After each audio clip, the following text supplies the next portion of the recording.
Konstitusi Anwar Usman menanggapi putusan Majelis Kehormatan MK yang mencopotnya sebagai Ketua MK. Anwar Usman mengaku sudah mendengar skenario pembunuhan karakter dirinya jauh sebelum pembentukan Majelis Kehormatan MK. Dalam pernyataannya ini, Anwar Usman juga menegaskan tidak terganggu dengan pencopotan dirinya sebagai Ketua MK. Anwar juga menegaskan pantang mundur dalam menegakkan hukum di Indonesia. Bismillahirrahmanirrahim. Betul sekali. Mohon maaf majelis, tadi saya tertahan dan disuruh menunggu di ruang tunggu di lantai 1 majelis. Kalau Baik, Assalamualaikum warahmatullahi wabarakatuh. Saya sudah mendengar ada skenario yang berupaya untuk membunuh karakter saya. Tetapi saya tetap berbaik sangka, berhusnudzon. Saya berkeyakinan tidak ada selembar daun pun yang jatuh di muka bumi ini tanpa kehendaknya. Dan sebaik-baik skenario manusia tentu jauh lebih baik skenario Allah Subhanahu wa Ta'ala. Sejak awal saya sudah mengatakan bahwa jabatan itu adalah milik Allah Subhanahu wa Ta'ala, Tuhan yang Maha Kuasa. Sehingga pemberhentian saya sebagai Ketua Mahkamah Konstitusi tidak sedikit pun membebani diri saya. Saya tidak pernah berkecil hati dan pantang mundur dalam menegakkan hukum dan keadilan di negara tercinta.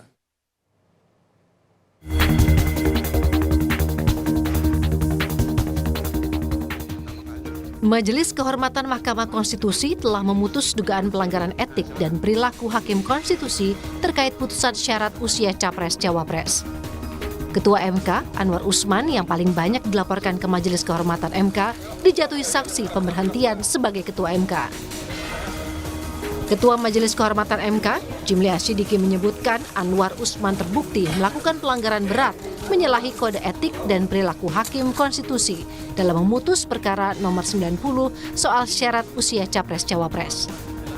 Hakim terlapor terbukti melakukan pelanggaran berat terhadap kode etik dan perilaku hakim konstitusi sebagaimana tertuang dalam Sabta Karsa Utama, prinsip ketidakberpihakan, prinsip integritas, prinsip kecakapan dan kesetaraan, prinsip independensi, dan prinsip kepantasan dan kesopanan.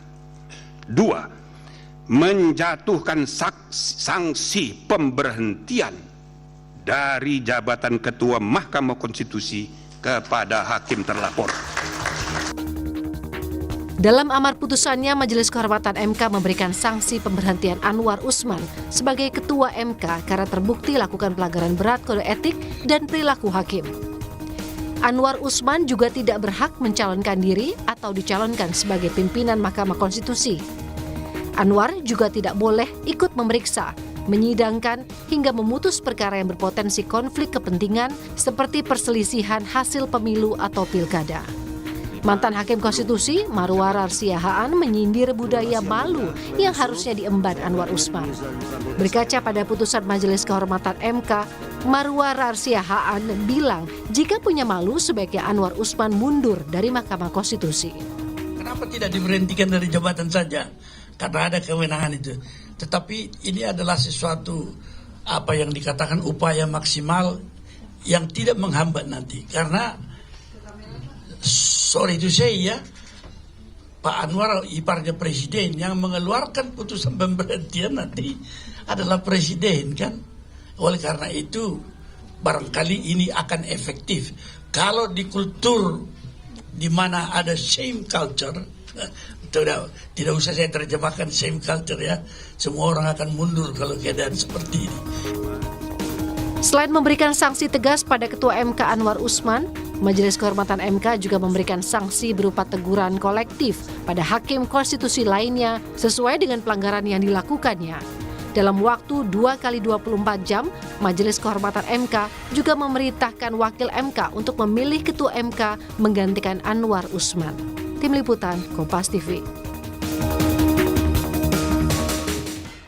Sementara itu, Saudara, Mahkamah Konstitusi kembali menggelar sidang gugatan soal syarat batas usia calon presiden dan wakil presiden. Sidang syarat usia capres-cawapres di bawah 40 tahun itu diajukan oleh mahasiswa Fakultas Hukum Universitas Nahdlatul Ulama Indonesia atau UNUSIA Brahma Aryana. Gugatan itu bermuatan agar hanya pejabat gubernur di bawah usia 40 tahun saja yang dapat maju capres-cawapres.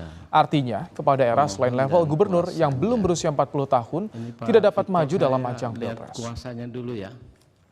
Penerima kuasanya berapa orang, Pak Victor? Nanyakan kira-kira. Sementara itu, Ketua Majelis Kehormatan MK Jimli Asyidiki menilai jika gugatan mahasiswa Universitas Nahdlatul Ulama dikabulkan oleh MK, maka akan berlaku untuk pemilu tahun 2029 karena tahapan pemilu 2024 sudah bergulir. Tidak akan kena di sini, Dem. Ini pemahaman saya. Nanti itu dikabulkan, bisa aja dikabulkan karena dia ada hak ingkar, dia minta supaya hakimnya cuma 8. Maka komposisi pengambilan keputusan bisa berubah. Tetapi ya kan, aturan main mengenai pemilu ini, pemilunya sudah jalan sekarang ini, pilpresnya sudah berlangsung. Makanya putusan aturan main itu ya, kalau prosesnya sudah jalan, pertandingan sudah dimulai, ya harus diberlakukan untuk pertandingan berikutnya. Jadi kalau nanti ada perubahan lagi undang-undang sebagaimana diajukan oleh mahasiswa itu berlakunya nanti 2029. Kami ajak Anda langsung menuju ke Mahkamah Konstitusi, Saudara, soal bagaimana jalannya sidang gugatan baru di Mahkamah Konstitusi dan proses penggantian Anwar Usman sebagai Ketua MK.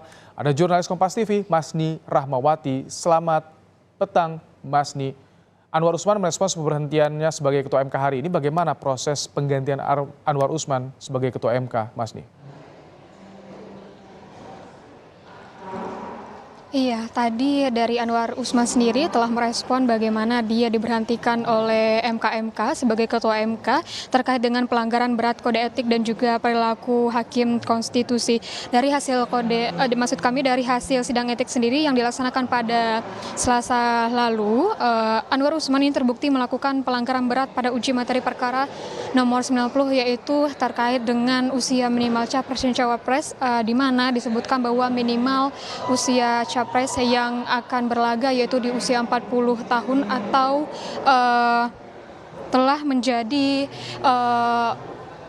pejabat daerah seperti itu. Dan juga dari hasil ini Anwar Usman merespon bahwa pemberhentiannya sebagai Ketua MK ini karena merasa adanya politisasi dan juga ditargetkan oleh MK untuk diberhentikan sebagai Ketua MK. Namun di samping itu, walaupun diberhentikan sebagai Ketua MK pun Anwar Usman masih menjadi hakim konstitusi.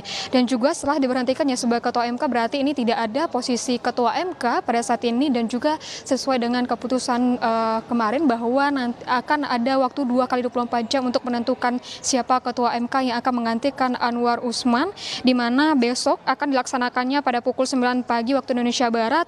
MK akan melaksanakan pemilihan Ketua MK melalui peraturan MK nomor 6 tahun 2023, yaitu pemilihan Ketua MK ini akan dibuka dan dimulai dengan musyawarah mufakat. Ibrahim.